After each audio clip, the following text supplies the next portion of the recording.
Terima kasih kepada Bapak Kepala LPMP Provinsi Sulawesi Tengah. Bapak Ibu yang kami hormati, selanjutnya marilah kita ikuti bersama pengarahan PLT Kepala Dinas Pendidikan dan Kebudayaan Provinsi Sulawesi Tengah sekaligus membuka kegiatan ini secara resmi. Dengan hormat Ibu Yudiawati F. Windar Ruslina SKM MKes, disilahkan. Assalamualaikum warahmatullahi wabarakatuh. Selamat pagi, salam sejahtera bagi kita semua. Om Swastiastu, Namo Buddhaya, salam kebajikan. Yang saya hormati Bapak Kepala LPMP Provinsi Sulawesi Tengah dan seluruh jajaran yang sempat hadir bersama kita di acara virtual pagi hari ini.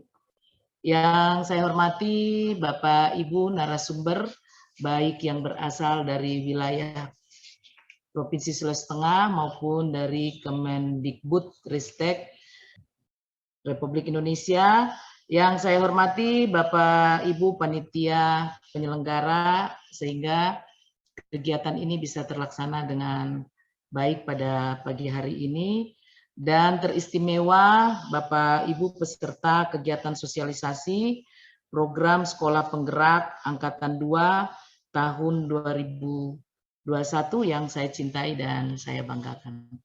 Pertama-tama sebagai umat yang beragama, tentunya kita tak henti-hentinya memanjatkan puji dan syukur kehadirat Allah Subhanahu wa taala, Tuhan yang Maha Esa, karena pada pagi hari ini kita bisa dianugerahi kesehatan, karena saat ini sehat itu mahal, dan diberikan kesempatan sehingga kita bisa bersama-sama di dalam acara pembukaan sosialisasi program Sekolah Bergerak Angkatan Kedua tahun 2021.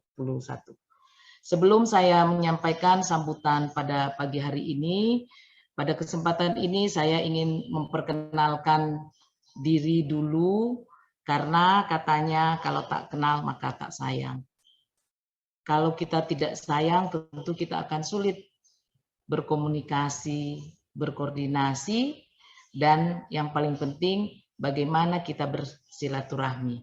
Karena apapun hari ini, mulai tanggal 1 kemarin, saya sudah menjadi bagian dari Kementerian Kemendikbud, ya, Kementerian Pendidikan dan Kebudayaan dan Dinas Pendidikan dan Kebudayaan Provinsi Sulawesi Tengah. Walaupun sifatnya saya masih pejabat pelaksana tugas atau pejabat sementara waktu. Ya, waktunya itu entah sebentar atau lama, ya tentu ini sesuai dengan kebijakan dari Bapak Gubernur. Jadi surat perintah dari Bapak Gubernur Provinsi Sulawesi Tengah Haji Rusdi Mastura tertanggal 30 Agustus 2021, saya diamanatkan untuk melaksanakan tugas. Selain tugas saya sebagai Kepala Bidang Pelayanan Kesehatan di Dinas Kesehatan Provinsi Sulawesi Tengah, dan saya juga diamanatkan menjadi pelaksana tugas Kepala Dinas Pendidikan dan Kebudayaan Provinsi Sulawesi Tengah. Ya, pada prinsipnya apa yang diamanahkan dari Bapak Gubernur tentu saya akan jalankan dengan baik sesuai tugas dan kewenangan saya. Hal-hal yang sifatnya prinsip tentunya saya akan koordinasikan dengan Bapak Gubernur Provinsi Sulawesi Tengah.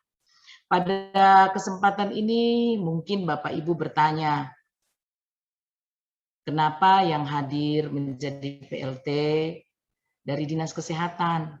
Padahal kita tahu bahwa di Kemendikbud, di Dinas Pendidikan dan Kebudayaan sendiri kita punya kader yang luar biasa. Ya, saya hanya ingin mengatakan seperti ini, bahwa langit itu biru, ya, dan langit itu tidak selalu biru. Langit itu akan indah apabila ada pelangi. Nah, inilah kehadiran saya di Dinas Pendidikan Kebudayaan. Semoga bisa menjadi pelangi, ya, memberi warna buat Kemendikbud, bahwa tidak ada yang kebetulan, tetapi semua sudah direncanakan.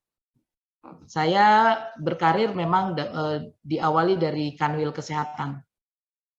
Tahun 1990 saya diangkat, tapi sebelumnya saya sudah honor di Kanwil, tetapi zaman itu kita mengabdi dengan tulus. Jadi tidak ada seperti istilah sekarang, pegawai honor dapat gajinya. Kalau kita kemarin dulu itu masih ya tulus-tulus saja. Alhamdulillah saya diangkat dengan penempatan Sulawesi Tengah dan berkarir. Saya pernah menjadi kepala seksi pelayanan kesehatan dasar, mengurusi 3/4 dari urusan kesehatan. Setelah itu saya menjadi kepala bidang pengembangan sumber daya manusia kesehatan. Nah, di sini yang menjadi mirip apa yang saya kerjakan pada saat saya menjadi kepala bidang sumber daya kesehatan dengan yang ada di Dinas Pendidikan dan Kebudayaan. Setelah itu saya menjadi kepala Bapelkes, Balai Pelatihan Kesehatan, dan setelah kurang lebih 26 tahun saya berkarir di Dinas Kesehatan, ternyata rencana lain yang perlu saya ikuti dalam kehidupan saya, yaitu saya pernah bekerja juga sebagai kepala bidang pembinaan dan pengawasan kearsipan. Nah, setelah saya kerja di arsip, ternyata saya ingin mengatakan pada Bapak Ibu sekalian bahwa dunia ini tidak selebar daun kelor. Ya, dunia karir, dunia pendidikan itu tidak pernah ada tempat yang kecil. Jadi memang kita harus selalu ya menembak ilmu di mana saja, termasuk dalam berkarir. Saya 4 tahun di arsip, ternyata di situ saya banyak sekali belajar bahwa dunia saya bukan hanya dunia eksakta, ada dunia lain yang 1 kali 1 atau 1 tambah 1 bukan 2. Jadi 1 tambah 1 bisa 3 atau 4, tergantung bagaimana kita membacanya. Nah, setelah itu saya kembali lagi ke Dinas Kesehatan, setelah mungkin itu proses pembelajaran pendewasaan sebagai pejabat itu memang harus bersedia ditempatkan di mana saja. Saya kurang lebih sekarang ini 9 bulan di Dinas Kesehatan di bidang pelayanan, dan saya dipercayakan menjadi PLT Kepala Dinas Pendidikan dan Kebudayaan. Ini sekilas perkenalan, karena saya juga berharap dalam perjalanan karir saya sebagai PLT, saya tentunya mendapatkan masukan, saran ya dari Bapak Ibu, baik itu Kepala LPMP dan seluruh jajaran teman-teman di LPMP maupun Bapak Ibu peserta. Karena saya tahu namanya juga sekolah penggerak, dan saya tahu sekolah penggerak ini adalah salah satu program-program inovasi yang dibuat oleh Kemendikbudristek, yang tentunya berharap bahwa dengan adanya program sekolah bergerak, peningkatan mutu dan kualitas pendidikan itu menjadi lebih baik. Kalau saat ini kita memang sudah melakukan program-program yang sudah baik, ya tentunya kita juga ingin meningkatkan terus bahwa pendidikan dan kesehatan itu satu kesatuan yang tidak bisa dipisahkan, sehingga apabila negara ingin maju, pemerintah ingin meningkat, ya baik itu dari sisi IPM dan kualitas lainnya, ya tentu harus diikuti dengan tersedianya sumber daya manusia yang sehat dengan pendidikan yang tinggi. Nah, ini sehingga lahirlah program sekolah bergerak yang dilahirkan oleh Kemendikbudristek, dan tentunya secara bertahap dilakukan oleh pemerintah provinsi, baik di 34 provinsi, dan tentunya salah satunya adalah Provinsi Sulawesi Tengah. Kalau saya melihat tadi dan saya mendengarkan apa yang sudah disampaikan oleh Pak Kepala LPMP selaku Ketua Panitia, saya mengambil kesimpulan bahwa sekolah bergerak ini kita harus punya komitmen. Siapa yang berkomitmen? Ya tentu antara Kemendikbudristek dengan pemerintah Provinsi Sulawesi Tengah dan pemerintah Kabupaten Kota. Nah, ini satu langkah yang sangat strategis. Kenapa? Karena kita tidak mungkin bisa bekerja sendiri tanpa kementerian, dan kementerian juga tidak bisa mendapatkan apa yang sesuai harapannya kalau tidak bisa bekerja sama atau berkolaborasi dengan pemerintah provinsi dan kabupaten kota. Bapak Ibu hadirin yang saya hormati, kita tahu dalam kondisi saat ini Kenapa kita tidak bertatap muka? Karena kita masih dalam kondisi pandemi COVID-19. Kemarin berdasarkan Inmendagri nomor 40 tahun 2021 bahwa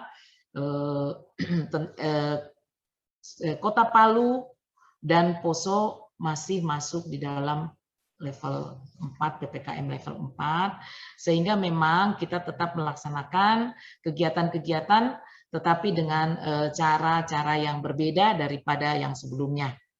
Dan sebelum saya menyampaikan sambutan dan nanti diikuti langsung dengan materi, sehingga nanti kita efisiensi efektif, dan terakhir saya akan buka acara ini. Saya selalu mengingatkan kepada kita semua, terutama Bapak Ibu pendidik, ya, bahwa prokes harus tetap kita ikuti. Jadi yang pertama ya tentu kita selalu menjaga tangan kita dengan bersih, ya, kita cuci tangan dengan sabun dalam kondisi apapun. Kalau tidak ada air mengalir dan sabun, ya tentu kita menggunakan hand sanitizer. Yang kedua, kita tidak luput menggunakan masker. Jadi jangan tinggalkan masker. Ya tadi saya buka karena saya berada di ruangan. Dan yang ketiga, hindari kerumunan, ya. Jadi jangan sering berkerumun, kita menjaga jarak. Kalau toh kita berinteraksi dari kerumunan, kita tetap menjaga jarak. Cuma yang namanya kerumunan pasti tidak bisa menjaga jarak. Ya, jadi ini perlu diperhatikan. Dan yang terakhir, jauhi mobilisasi. Jadi kalau tidak penting, ya kita tidak perlu bepergian. Nah, dalam kondisi pandemi saat ini sudah hampir tahun kedua, ya, sekolah-sekolah juga tidak lagi melaksanakan kegiatan tatap muka langsung, tetapi kita menggunakan daring. Nah, ini menjadi satu kejenuhan, ya, baik itu dari para peserta didik maupun dari tenaga pendidik. Karena selalu berada di rumah dengan berkomunikasi dengan siswa dengan jarak yang jauh dengan menggunakan teknologi itu sebenarnya baik, tetapi kalau di daerah yang sangat-sangat sulit ini biasa terganggu dengan signal, apalagi kalau yang memang tidak ada wifi dan sebagainya. Tetapi ya kita tetap menjalankan itu. Mudah-mudahan di dalam waktu ke depan, ya, minggu depan atau paling lambat bulan depan, untuk yang PPKM level 1 sampai 3 sudah bisa membuka sekolahnya. Dengan tetap memperhatikan prokes secara ketat. Bapak Ibu hadirin yang berbahagia, tadi juga sudah dijelaskan oleh Pak Kepala LPMP bahwa sekolah bergerak itu merupakan wujud visi dari pendidikan nasional, yaitu berharap Indonesia maju yang berdaulat, mandiri dan berkepribadian melalui terciptanya pelajar Pancasila yang bernalar kritis, kreatif, mandiri, beriman, bertakwa kepada Tuhan Yang Maha Esa, dan berakhlak mulia, bergotong royong, dan berkebinekaan global. Nah, ini di dalam visi pendidikan ini tentu kita berharap bahwa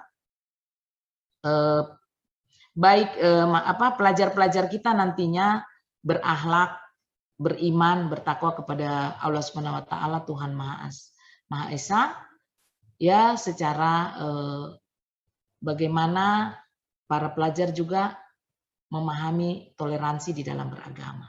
Kita tahu saat ini kita tidak bisa pungkiri dengan zaman di era globalisasi saat ini, tambah lagi era digital dan era keterbukaan, maka lahirlah generasi-generasi yang kreatif.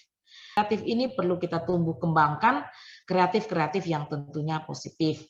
Kita tahu dalam kondisi yang terbuka saat ini, banyak sekali hal-hal yang negatif bisa mempengaruhi para pelajar kita.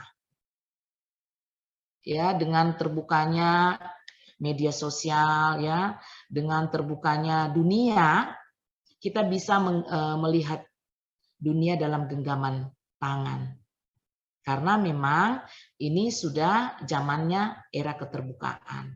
Nah, oleh karena itu kita mendorong para pelajar-pelajar kita menjadi pelajar yang kreatif sehingga nantinya pelajar yang lahir dengan tadi mulai dari bertakwa, mandiri, kritis, bergotong royong, ini nantinya akan melahirkan pelajar-pelajar yang tangguh, pelajar-pelajar yang berkualitas, tentu pelajar-pelajar yang tetap berpedoman pada Pancasila. Selanjutnya pada kesempatan ini ya sesuai dari Direktur Jenderal PAUD Pendidikan Dasar dan Pendidikan Menengah telah mengeluarkan surat penetapan kabupaten kota sebagai penyelenggara program Sekolah Bergerak Angkatan Kedua dan juga surat Direktur Jenderal Guru dan Tenaga Pendidikan tanggal 25 Agustus 2001 tentang rekrutmen calon kepala sekolah program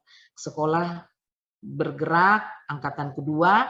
Jadi saya mengucapkan selamat buat sekolah yang kabupaten dan sekolah yang sudah ditunjuk oleh Kemendikbud Ristek dan juga Dinas Pendidikan dan Kebudayaan sehingga sudah menjadi kabupaten kota dan sekolah yang akan melaksanakan program sekolah penggerak di angkatan kedua. Sehingga secara Sulawesi Tengah kita sudah ada 6 kabupaten kota, jadi 5 kabupaten 1 kota yang sudah melaksanakan 3 dan akan melaksanakan 3 program sekolah bergerak. Bapak Ibu yang saya hormati, pada kesempatan ini saya menyampaikan bahwa di dalam program sekolah bergerak merupakan penyempurnaan dari program transformasi sekolah sebelumnya. Jadi sebelum ada program sekolah bergerak, ya tentu sudah ada program-program sebelumnya. Program sekolah bergerak, seperti saya sampaikan tadi, bahwa itu adalah program-program inovasi yang dibuat oleh Kemendikbud Ristek, ya tentu berkolaborasi dengan pemerintah daerah Provinsi Sulawesi Tengah. Ini tentu kita harus sambut baik, karena dengan program sekolah bergerak ini tentu ada tahapan-tahapan yang nantinya apa yang kita harapkan bersama itu bisa terwujud, ya. Tentu kita ingin mewujudkan mutu dan kualitas pelayanan yang tinggi, ya, tentu dengan standar yang dibutuhkan. Bagaimana standar pendidikan di TK, SD, SMP, SMK dan juga SLB. Jadi di dalam program sekolah bergerak ini ada 4 ya yang harus menjadi perhatian kita, yaitu yang pertama adalah program kolaborasi antara Kemendikbud dan pemerintah daerah di mana komitmen Pemda menjadi kunci utama. Nah, tentunya kenapa kita harus berkolaborasi, karena Kemendikbud itu merasa bahwa komitmen Pemda adalah menjadi kunci utama keberhasilan program sekolah bergerak ini bisa dilaksanakan dengan baik di wilayah Provinsi Sulawesi Tengah. Ya tentunya kami dari wakili pemerintah Provinsi Sulawesi Tengah, khususnya Dinas Pendidikan dan Kebudayaan akan berkomitmen, ya, dan menjalankan komitmen. Yang kedua adalah intervensi dilakukan secara holistik, mulai dari sumber daya manusia sekolah, pembelajaran, perencanaan, digitalisasi, dan pendampingan pemerintah daerah. Nah, ini juga ingin saya sampaikan kepada kita semua, Bapak Ibu pendidik, bahwa untuk mendapatkan mutu ya dan kualitas pendidikan yang baik, tentu kita mulai yang pertama bukan saja kita bicara dari sisi sumber daya manusianya. Jadi bagaimana kita menciptakan kurikulum-kurikulum yang memang menjadi kebutuhan di dalam proses belajar mengajar di sekolah. Ya, di dalam kurikulum ada kan muatan-muatan yang memang harus kita penuhi. Tentu ada juga di dalam satu kurikulum ada muatan-muatan lokal yang harus kita lakukan sesuai dengan kearifan lokal. Dan selanjutnya juga berkaitan dengan sumber daya manusia. Nah, kalau kita bicara sumber daya manusia, ada 2 hal yang harus ditingkatkan di dalam sumber daya manusia. Yang pertama adalah peningkatan sumber daya manusia melalui pendidikan formal. Nah, pendidikan formal itu adalah pendidikan yang kita sandang ilmu secara rutin dan terus-menerus. Di dalam Undang-Undang ASN nomor 5 tahun 2014 itu diamanatkan bahwa setiap ASN, ya termasuk kita semua, ya termasuk tenaga kesehatan, ya tenaga pendidikan dan tenaga-tenaga lainnya, bahwa sesuai dengan Undang-Undang ASN itu kita, ya semua ASN di dalam satu pasalnya mengatakan bahwa setiap ASN itu harus mendapatkan pelatihan minimal 28 jam dalam setahun. Nah, kalau kita hitung saja satu kali mengikuti pertemuan atau pelatihan 8 jam satu hari, ya minimal kita 3 hari ke atas. Harus ditingkatkan kompetensi kita melalui informal itu di dalam 1 tahun. Jadi Bapak Ibu, nah itu bisa nanti lihat apakah saya dalam 1 tahun ini dapat bahan kompetensi. Nah kalau tidak bagaimana caranya? Silakan Bapak Ibu menggunakan organisasi profesi yang ada. Ya, di pendidikan ada PGRI di tiap kabupaten kota dan juga ada PGRI. Nah, bagaimana peran dari PGRI itu meningkatkan kapasitas kompetensi tenaga didiknya agar tenaga didik ini bisa mencukupi standar yang dituangkan di dalam Undang-Undang ASN. Selain itu bagaimana proses pembelajaran, terutama dalam kondisi saat ini kita tahu bahwa pembelajaran saat ini berbeda dengan pembelajaran di tahun-tahun sebelumnya karena dengan kondisi pandemi COVID ini.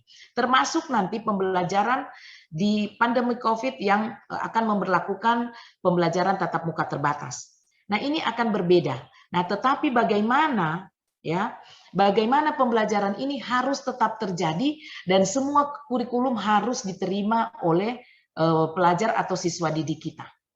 Nah, bagaimana kepiawaian dari para pendidik ya meramu, merancang ya, mendesain kurikulum-kurikulum yang ada agar proses pembelajaran dengan waktu yang singkat ini di dalam kelas ini bisa tertransfer dengan baik kepada para siswa.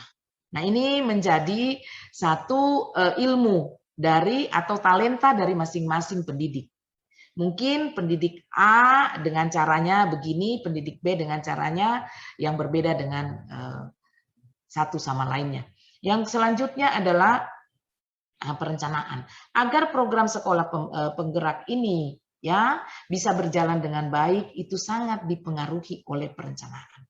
Karena perencanaan yang baik akan menghasilkan hasil yang baik. Yang selanjutnya adalah digitalisasi. Nah, ini juga menjadi sangat penting apalagi kondisi saat ini. Kita menjadi orang yang tertinggal kalau kita tidak paham digital. Karena kalau kita punya kemampuan digitalisasi baik, maka dunia berada di genggaman kita. Dan yang terakhir pendampingan pemerintah daerah. Nah, ini yang perlu nantinya di dalam proses sekolah bergerak ini, bagaimana pemerintah daerah melakukan pendampingan-pendampingan. Sehingga apa yang terkendala di dalam pelaksanaan program sekolah bergerak ini bisa diketahui oleh pemerintah daerah. Yang ketiga adalah memiliki ruang lingkup yang mencakup seluruh kondisi sekolah, tidak hanya sekolah unggulan saja, baik negeri dan swasta. Jadi di sini tidak ada diskriminasi ya, di dalam program sekolah bergerak ini tidak ada diskriminasi. Jadi ini dilakukan secara kondisi sekolah. Jadi apakah dia unggulan, apakah dia negeri, apakah dia swasta, termasuk juga apakah dia sekolah luar biasa. Nah, ini tentu menjadi kita fokus di dalam program sekolah penggerak. Jadi tidak di SMK, karena di SMK punya namanya program sekolah unggulan. Jadi ini terjadi persaingan sehat antara program-program yang dibuat SMK dengan program-program yang dibuat oleh SMA. Tetapi tujuannya sama. Bagaimana kita ingin meningkatkan kualitas pendidikan dan tentunya berharap bahwa sumber daya manusia ke depan akan lebih baik. Nah, ini pendampingan akan dilakukan selama 3 tahun ajaran dan sekolah melanjutkan upaya transformasi secara mandiri. Nah ini selama 3 tahun ya Bapak Ibu sekolah yang sudah ditunjuk ini akan terus didampingi oleh mulai dari tentunya juga mendapat pantauan dari Kemendikbudristek, tentu dilakukan pendampingan oleh pemerintah daerah, provinsi dan kabupaten. Nah setelah 3 tahun kita berharap bahwa sekolah penggerak itu tetap jalan, tetapi sekolah itu lebih mandiri. Yang selanjutnya program dilakukan terintegrasi dengan ekosistem sehingga seluruh sekolah di Indonesia menjadi sekolah bergerak. Ya, ini tentu kenapa dilakukan bertahap karena kita ingin melihat bagaimana progres dari sekolah bergerak ini. Jadi nanti kita akan terus kalau selama 3 tahun kita lakukan ini nanti tahun kedua apa dan tahun ketiganya apa, dan kita berharap ini akan berjalan terus sehingga harapannya sekolah yang ada di Indonesia menjadi sekolah yang bergerak di mana dilakukan terintegrasi dengan ekosistem. Jadi timbal balik dan berhubungan. Jadi melakukan 5 tahapan hal yang berkaitan dengan program sekolah bergerak. Selanjutnya di dalam program sekolah bergerak akan mengakselerasi sekolah negeri dan swasta di seluruh tahap untuk bergerak 1 sampai 2 tahap lebih maju dalam waktu 3 tahun. Nah ini kita bisa lihat di dalam slide ini bagaimana nantinya selama 3 tahun dari sekolah-sekolah yang sudah ditunjuk untuk menjalankan program sekolah bergerak ini ada 4 tahapan yang harus dilewati sekolah-sekolah yang akan melaksanakan program sekolah bergerak. Di dalam tahapan ini ada beberapa hal yang nanti akan menjadi perhatian. Yang pertama bagaimana hasil belajarnya, lingkungan sekolah, proses pembelajarannya, dan refleksi diri dan pengimbasan. Dampak dari dilaksanakannya program sekolah bergerak. Kita lihat di tahap 1 di mana 3 tingkat di bawah level yang diharapkan. Jadi hasil belajar itu harapan kita sama dengan atau lebih dari 3 tingkat di bawah level yang diharapkan. Nah ini di dalam tahap 1.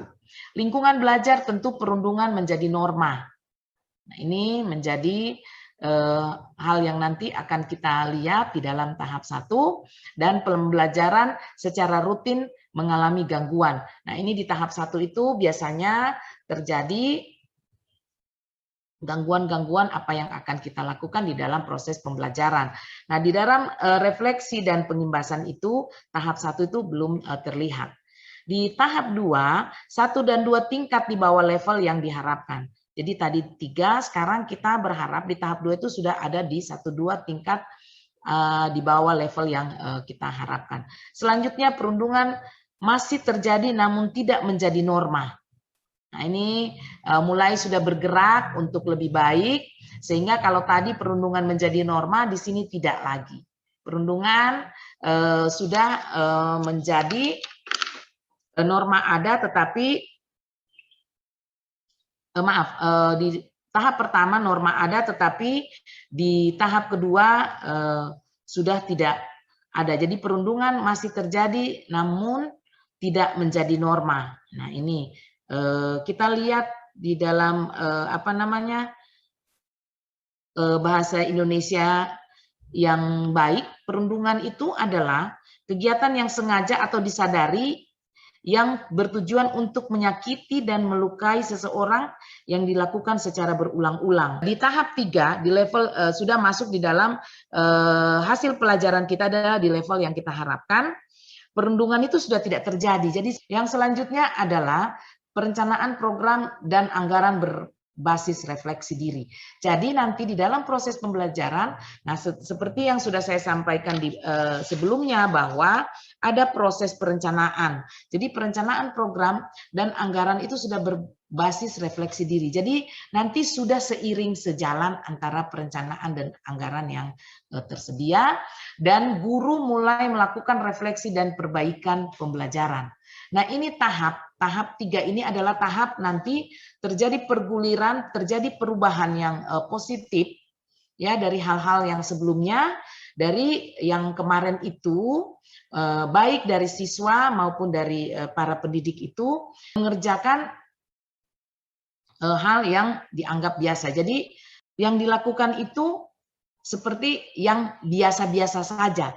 Nah, nanti di tahap ketiga mulai kita akan lihat nanti bahwa akan lahirlah hal-hal yang luar biasa. Bukan membenarkan yang biasa, tetapi akan melakukan membiasakan yang benar. Jadi nanti baik siswa maupun guru nanti akan sudah melakukan membiasakan yang benar, bukan membenarkan yang biasa. Ini akan terjadi di tahap 3. Dan di tahap 4, ini yang goalnya atau kunci kesuksesan program sekolah ini, sekolah bergerak ini mencapai apa yang diharapkan. Di tahap 4, di atas level yang diharapkan, aman, nyaman, inklusif, ya, dan menyenangkan.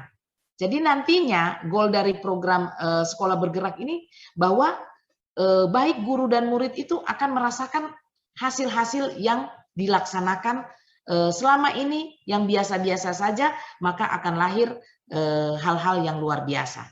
Dan berpusat pada murid, jadi orientasinya kita kepada murid, perencanaan program dan anggaran berbasis refleksi diri. Yang selanjutnya, refleksi guru dan perbaikan pembelajaran terjadi, serta guru dan kepala sekolah melakukan pengimbasan. Nah, jadi ini nanti ini goalnya yang dari program sekolah bergerak. Makanya program sekolah bergerak terdiri dari 5 intervensi yang saling berkait dan tidak bisa dipisahkan. Jadi di mana di dalam intervensi ini yang menjadi perhatian kita semua. Yang pertama adalah penguatan dari sumber daya sekolah. Tadi sudah saya sampaikan bagaimana penguatan kepala sekolah, pengawas sekolah, penilik, dan guru melalui program pelatihan dan pendampingan intensif.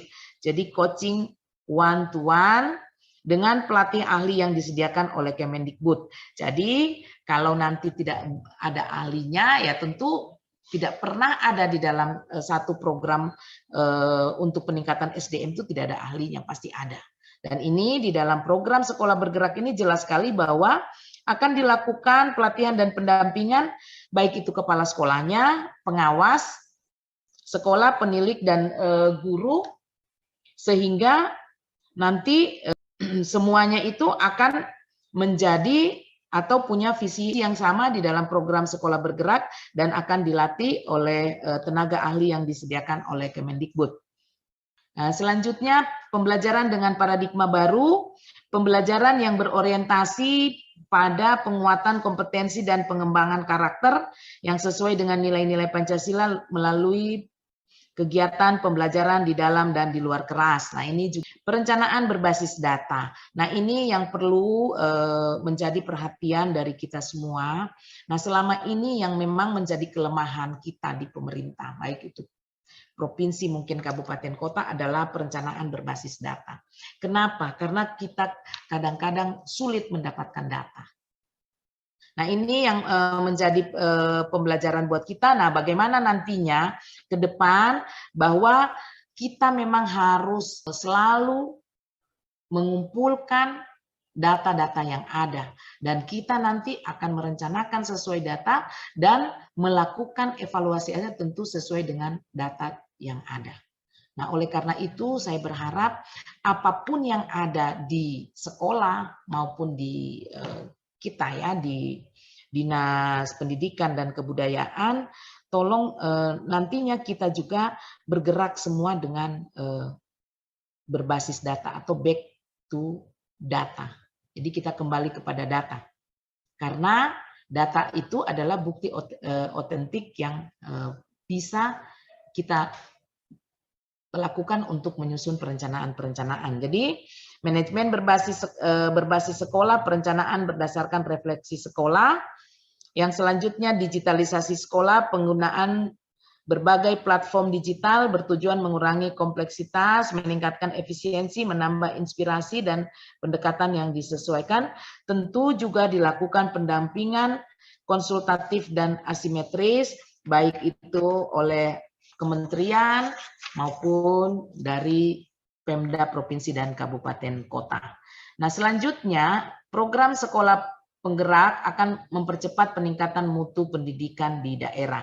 Nah, tentunya apabila program sekolah bergerak ini sudah sesuai dengan tahapan tadi dan dilakukan intervensi-intervensi yang sudah saya sampaikan, maka tentunya sekolah nantinya akan mendapatkan efek multiplier dari sekolah penggerak ke sekolah lainnya. Selanjutnya mempercepat peningkatan mutu pendidikan di daerah. Nah, tentu tujuannya dari program sekolah bergerak sesuai dengan visi pendidikan maju, maka tentunya dengan adanya program sekolah bergerak ini akan mempercepat peningkatan mutu pendidikan di daerah. Selanjutnya menjadi daerah rujukan praktek baik dalam pengembangan sekolah bergerak. Nah, mudah-mudahan kalau kita melakukan program sekolah bergerak ini dengan sungguh-sungguh dengan memperhatikan tahapan-tahapan dan intervensi serta melakukan kolaborasi ya, juga melakukan inovasi-inovasi, mudah-mudahan kita menjadi daerah rujukan. Ya, kalau selama ini mungkin Jawa selalu menjadi sekolah rujukan. Ya, kita berharap ke depan bahwa bukan hanya ada Jawa saja yang punya sekolah rujukan, tetapi Sulawesi Tengah akan lahir sekolah rujukan. Ya, mungkin melalui program sekolah bergerak. Nah, kita tahu bahwa sekolah-sekolah di Provinsi Sulawesi Tengah, baik dari tingkat bawah sampai tingkat SMA, SMK, dan SMA LB ini, ya tentunya sudah banyak yang dilakukan oleh Bapak Ibu sekalian sebagai pendidik. Kita berharap bahwa ini terus lanjut dilakukan oleh Bapak Ibu sekalian, sehingga kita menjadi rujukan dari daerah lain. Yang perlu dilakukan adalah inovasi secara terus-menerus. Nah, ini ingin saya sampaikan sedikit kepada Bapak Ibu sekalian. Pada saat kita ingin membuat inovasi, apa yang harus kita lakukan? Kita lihat adalah apa sebenarnya yang menjadi masalah di sekolah kita. Ya, kita lihat data-data kita, informasi-informasi yang ada, apa sih sebenarnya masalah kita. Setelah itu kita cari tahu akar penyebab masalah. Jadi setelah kita punya masalah, tidak bisa kita langsung, oh solusinya ini. Tetapi akar penyebab masalah dulu. Apa sih sebenarnya akar penyebab masalah? Nah, di dalam melihat akar penyebab masalah, ada beberapa hal yang harus kita perhatikan. Yang pertama adalah sumber daya manusia atau manusianya. Bagaimana dengan manusianya? Apa ya? Nah, mulailah kita cari akar penyebab masalahnya. Mulai kita lihat bagaimana dengan manusianya. Siapa manusianya? Guru. Siapa manusianya? Kepala sekolah. Siapa manusianya? Pengawas. Siapa manusianya? Penilik. Siapa manusianya? Siswa atau pelajar. Bagaimana dengan siswa ini? Kita lihat data. Tingkat kehadirannya rendah. Lihat lagi guru. Banyak yang izin. Lihat lagi kepala sekolah. Nggak matching sama guru. Datang lagi pengawas, tidak memberikan hal-hal yang menyemangati. Nah, mulai tulis semua. Kita identifikasi semuanya. Nah, setelah itu kita lihat metodenya. Apa yang diberikan kepada siswa? Oh, ternyata metode yang diberikan oleh para pendidik ini sudah metode yang biasa-biasa saja. Padahal siswanya ini ingin yang lebih. Bagaimana metode itu dikembangkan? Selarangnya, metodenya, materialnya. Mungkin kurang sarana prasarananya. Ya, guru mau melakukan kreativitas dalam belajar tidak tersedia di sekolah. Terus bagaimana lingkungan yang mempengaruhinya? Baik itu guru maupun sekolah juga jauh, jalan jelek ya, sehingga siswa malas datang dan sebagainya. Pembiayaannya cukup, ada bos itu tidak digunakan secara maksimal. Nah, mungkin juga seperti ini mungkin ya terjadi. Nah, ini semua kita lakukan analisis penyebab, sehingga kalau kita sudah dapat apa penyebabnya yang paling dominan, ya baru kita lihat, kalau perlu kita range-kan, oh ini penting tapi tidak mendesak, oh ini tidak penting tapi mendesak, oh ini penting tapi mendesak, oh ini rupanya yang penyebabnya. Nah, setelah itu kita baru bikinkan pemecahan masalah, baru kita susun rencana-rencana ya dengan menggunakan 5W1H. Saya pikir ini adalah ilmu-ilmu yang sudah dimiliki oleh Bapak Ibu pendidik, bagaimana cara-cara yang diberikan sehingga lahirlah inovasi. Jadi inovasi itu tidak ujuk-ujuk atau tidak tiba-tiba. Tetapi inovasi itu didasarkan oleh permasalahan dan nanti kita angkat di akar penyebab masalah. Nah, dan yang terakhir di dalam materi ini, bagaimana nantinya kita berharap bahwa semua sekolah yang ada di Provinsi Sulawesi Tengah bisa menjadi sekolah penggerak atau program sekolah penggerak ini bisa dilakukan di semua sekolah yang ada di Provinsi Sulawesi Tengah.